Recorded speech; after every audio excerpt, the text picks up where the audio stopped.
Hello and welcome to Living in Tucson, your Tucson real estate connection. It's that time of the month. The numbers are out for the Tucson Housing Market report for October 2024. I'm going to dive on into what's going on here in the Tucson housing market.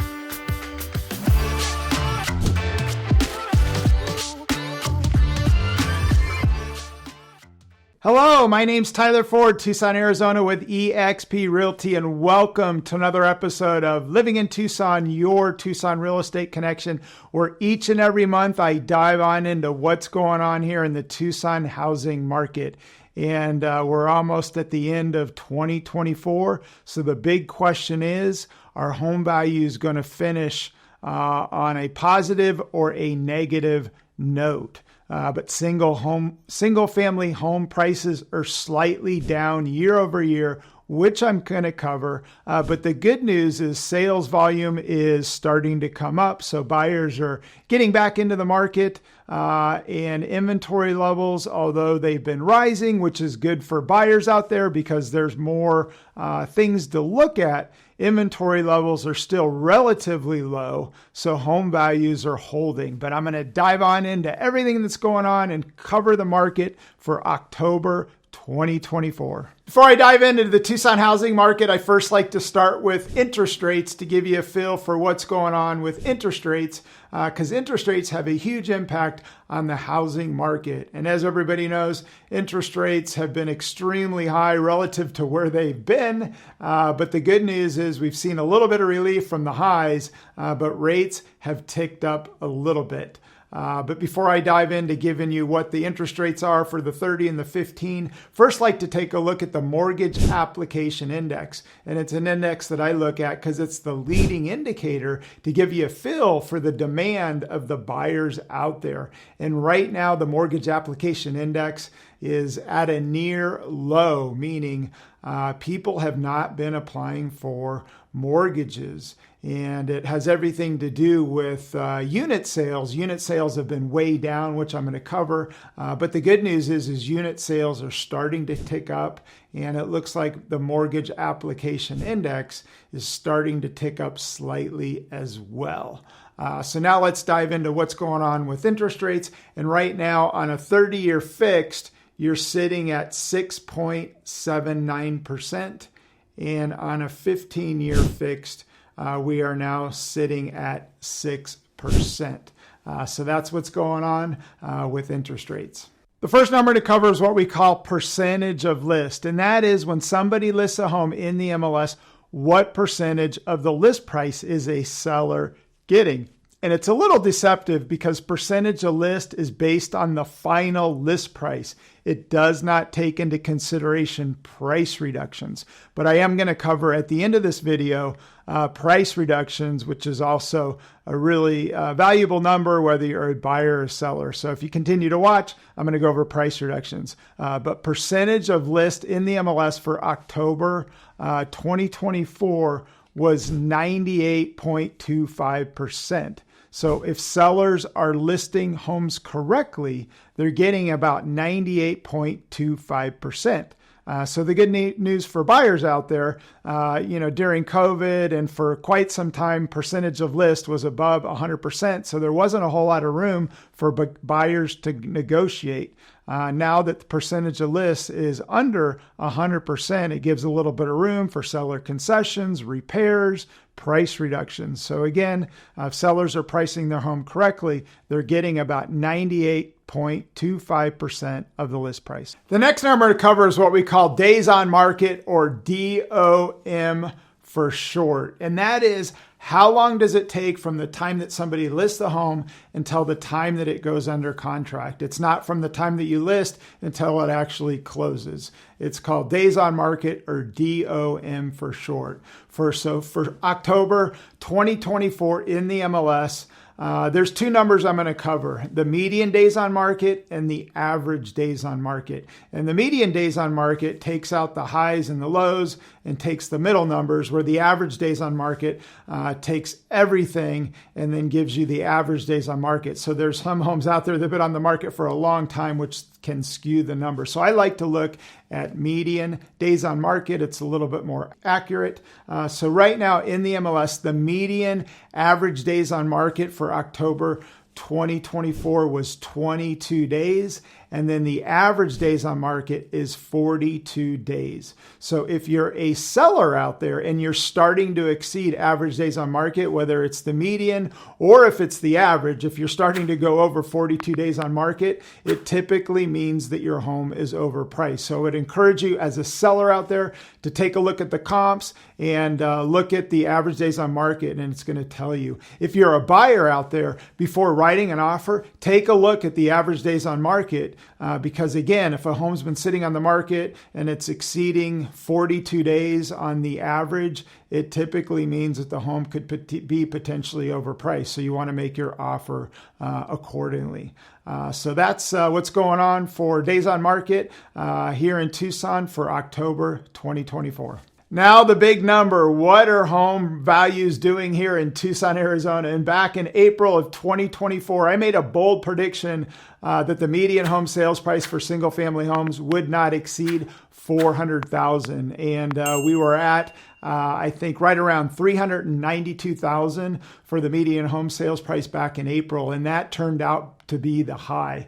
And since then, home values have slightly been on the decline. And it looks as though, unless a miracle happens, which I don't think so, the median home sales price will not exceed $400,000 in 2024. So right now for October 2024, the median home sales price in the MLS for single family homes was $365,000, down year over year 2.4%.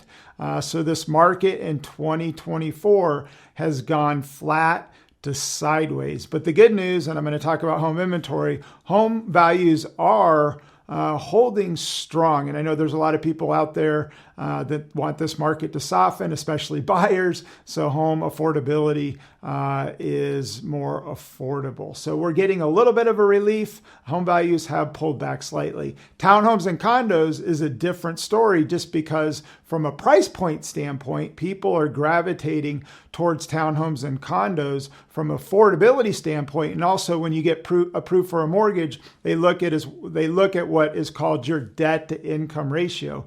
And a lot of people, because their debt to income ratio exceeds a certain number, they're having to gravitate to townhomes and condos, which are less expensive. And that's why townhomes and condos are in high demand. Inventory levels are a little bit lower, and therefore home values, townhomes and condos looks as though they're going to finish positive in 2024. So right now, townhomes and condos, the median home sales price, $262,000, up year over year 2.4%. So townhomes and condos looks like it's going to finish positively, or single family homes are going to be slightly negative for the year. This next number to cover is a really valuable number for both home buyers, home sellers, and also agents out there. And it's what is called average dollar per square foot.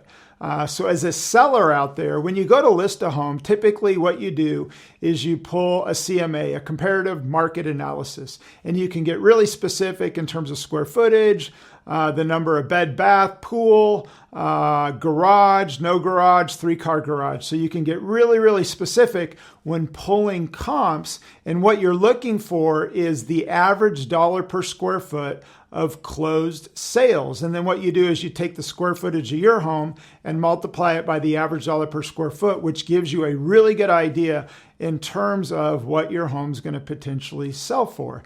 If you're a buyer out there, when looking at homes and before writing an offer, a good agent out there is going to pull comps and give you all the numbers, but you want to take a look at the average dollar per square foot. And again, you can compare it to like home's condition, and typically you kind of have a pretty good idea what the home's worth and what it would potentially appraise for.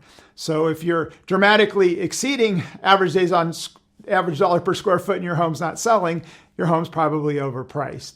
And again, if a home's overpriced, a buyer out there, you're going to look at days on market, average dollar per square foot to give you a good idea in terms of what you should offer. So right now in the MLS, and this is all properties, single family homes, townhomes, condos, manufactured homes. Right now in the MLS, the average dollar per square foot for October 2024 was $230 a square foot. So it's pretty simple. Again, you just take the square footage of a home, multiply it by 230, and you're going to get a number. But if it's a home's a fix-up, it's got major repair, I mean, there's a lot of things that can subtract from that.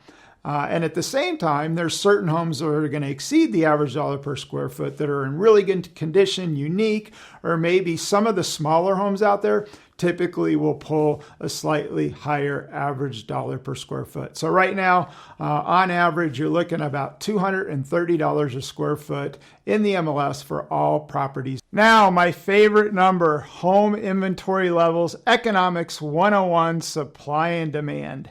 And it's pretty simple. As home inventory levels go up, demand goes down, prices decline. And, when COVID hit, demand went way up and home inventory went way down, which we had double-digit appreciation year over year for a couple of years. But the good news for buyers out there, home inventory levels have started to tick up, buyer demand has gone down, and the market has softened slightly.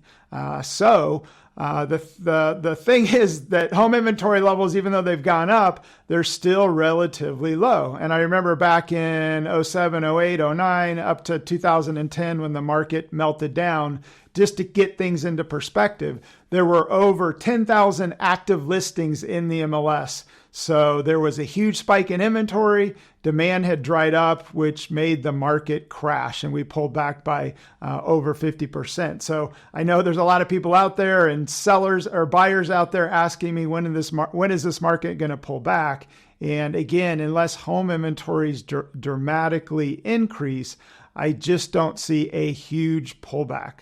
I see a little bit of a softening, maybe another 10% potentially.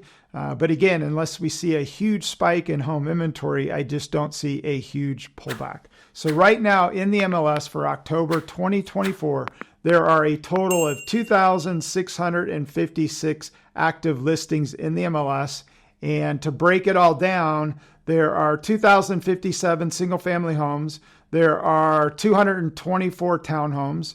There's 119 manufactured homes.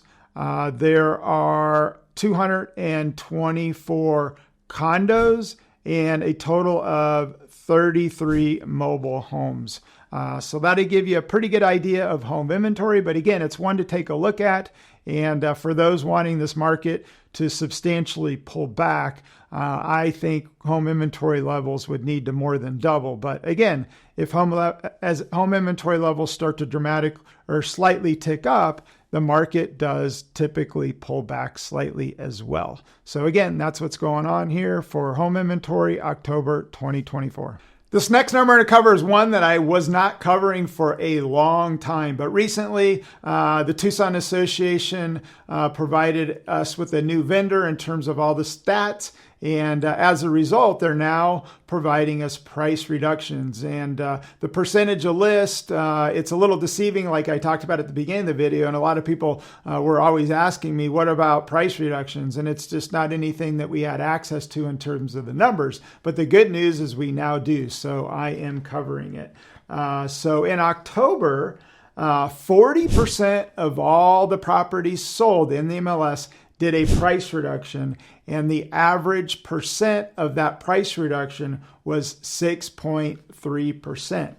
And so right now, actively in the MLS, 42% of all the active listings right now have done a price reduction. It took them 16 days. The median days until they did a price reduction was 16 days. and the average price drop right now of the active listings is 6.7%. So if you're a buyer out there and if a home's been on the market for more than 16 days, 40% are doing a price reduction. So if you make your offer, the average reduction amount is 6 to 6.7%. So you might want to write your offer and price that in. You probably have a pretty good chance of a seller taking that and or maybe getting seller concessions or some various things. So that's what's going on in terms of price reductions. And it's a pretty valuable number, whether you're a buyer or seller, just to see what's going on and what people are doing in order to be competitive. The last number I'm going to cover are unit sales. How many properties sold in the MLS for October 2024? And I've been a licensed agent for over 30 years, and I can't remember a time where we've been this slow. In the last 6 months, things have been slow, to be honest with you. I've had a handful of listings where they're priced right, and we have not been getting a lot of showings, and inventory has been sitting on the market. And it has everything to do with a couple different things, in my opinion. The first thing is the election. I think there were a lot of buyers out there sitting on the sidelines, waiting to get through the election just to see what the next administration looks like in terms of their own confidence levels in their ability to pay for the mortgage. And then secondly, it has everything to do with home affordability. And that is home values and mortgage interest rates go into home affordability along with people's income. So as this market's pulled back slightly, mortgage rates were going down. They've ticked back up, but hopefully we can see mortgage rates pull back slightly. And, since I've been an agent, typically the number of sales sold each and every month is over 1,000. And we've been well below that. And last month it was the slowest I've ever seen it, and seems in terms of unit sales. But the good news for October, things have ticked up slightly. So for October 2024, there were a total of 726 properties sold, but we're down year over year 3.2%. So we're still down slightly, but the good news is it looks as though buyers are starting to come back into the market. Well, that's a wrap for my Tucson Housing Market Report, October 2024. But just to summarize a couple things, home values have pulled back slightly. Inventory levels are slowly starting to tick up. And unit sales have been way down. But again, now that we're through the election, time will tell. And I think buyers will start to come back into this market. So keep an eye on mortgage interest rates and home inventory levels. They have everything to do with the direction and the leading indicator of what home prices are going to be. So hopefully this was helpful, whether you're a buyer or a seller or even an agent out there just trying to stay up to speed as to what's going on in the Tucson housing market. Hopefully this provided some value for you and you can make an educated decision as to what you're going to do. But when it comes to buying and selling, it's an individual thing. And the one thing that I would encourage you to do, if you're somebody that's buying it on an FHA or a VA, I would encourage you maybe just to hang tight, save more money so you could potentially put more money down, because at the end of the day, if this market does pull back and you're leveraged and you're upside down on your house, that's no fun. And tossing and turning about finances is no fun. So again, I would encourage you just to kind of stay put and make the best decision for you, but do it responsibly. Hey, thanks for watching. I really appreciate it. If you got value out of this video, do me a huge favor and give me an internet high five by liking this video. If you have any questions or comments, you can go ahead and comment below. And for more awesome videos in regards to Tucson, Arizona and Tucson real estate, you can subscribe to the channel. If you hit that bell button, each and every time a video comes out, you're going to be notified. And at the end of this video, on both sides right here, YouTube's going to suggest some other videos that you might be interested in. In the meantime, make it a great day.